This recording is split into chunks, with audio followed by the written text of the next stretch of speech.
They ignored you, lied to you, disrespected you, hurt you, and somehow you're the one who's sorry. You apologise for getting upset, for reacting, for setting a boundary, for needing more than they gave. You're not asking them to fix it, you're trying to fix yourself just to make the relationship tolerable. But here's the truth, you're not sorry, you're conditioned.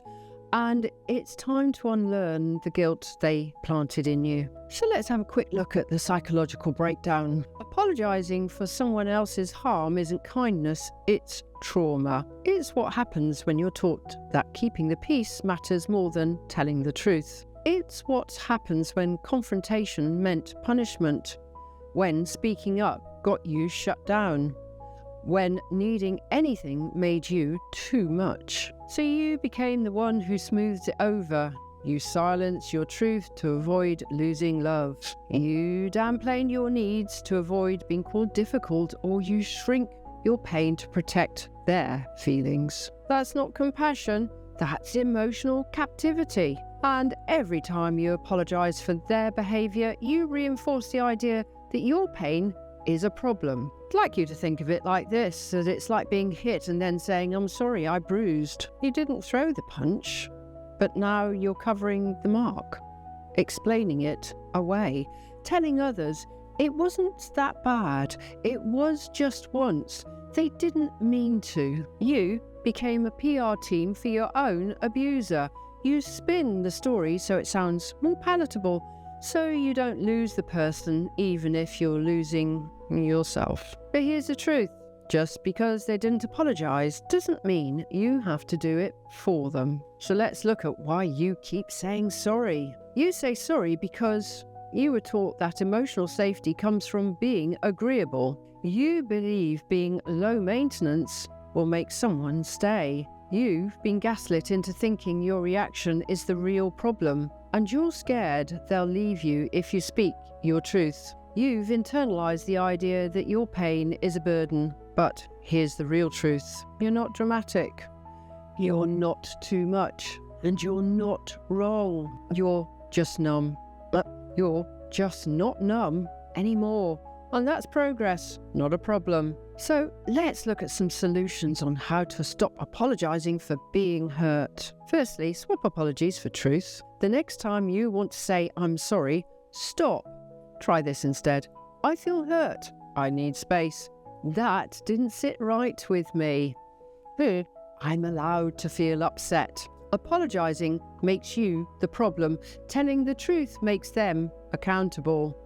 Stop shrinking to fit someone else's comfort and start telling your own story without the edit. Then ask, what am I trying to protect? When you apologise for being hurt, you're usually protecting something. That could be your safety, the relationship, your image, your place in their life. And I'd like you to ask yourself, what have I scared will happen if I stop saying sorry? What truth am I avoiding by softening this pain?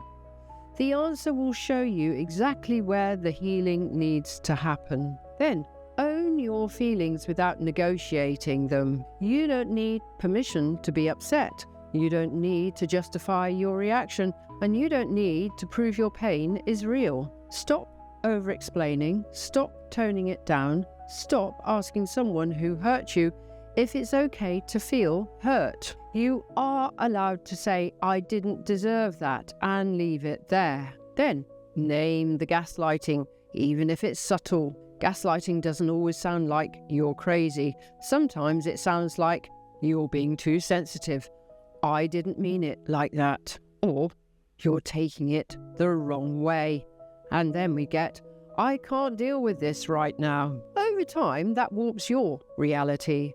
You start questioning your own perception. You start apologising just to stop the tension. Name it, write it down, speak it out loud to someone safe. If they make you feel guilty for being hurt, it's not love, it's manipulation. Then practice being silent instead of saying sorry. Here's a powerful reframe for you. Silence can be stronger than an apology. When someone mistreats you, you don't owe them a performance. You don't have to fix the mood. You don't have to make it okay. However, you can be silent.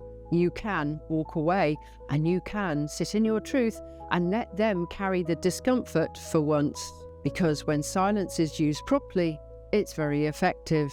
Because healing isn't about being nice, it's about being free. And in my closing comments, here's the truth. They hurt you, and you took responsibility for their damage. You've been apologising for bleeding, for reacting, for having boundaries, for finally standing up instead of laying down. But not anymore. You don't owe them your silence. You don't owe them your guilt.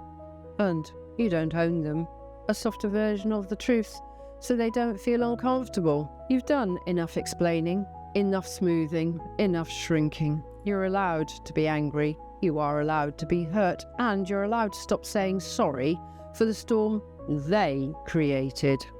From now on, your apology isn't "I'm sorry I got upset." It's "I'm sorry I ever let you think it was okay to treat me that way."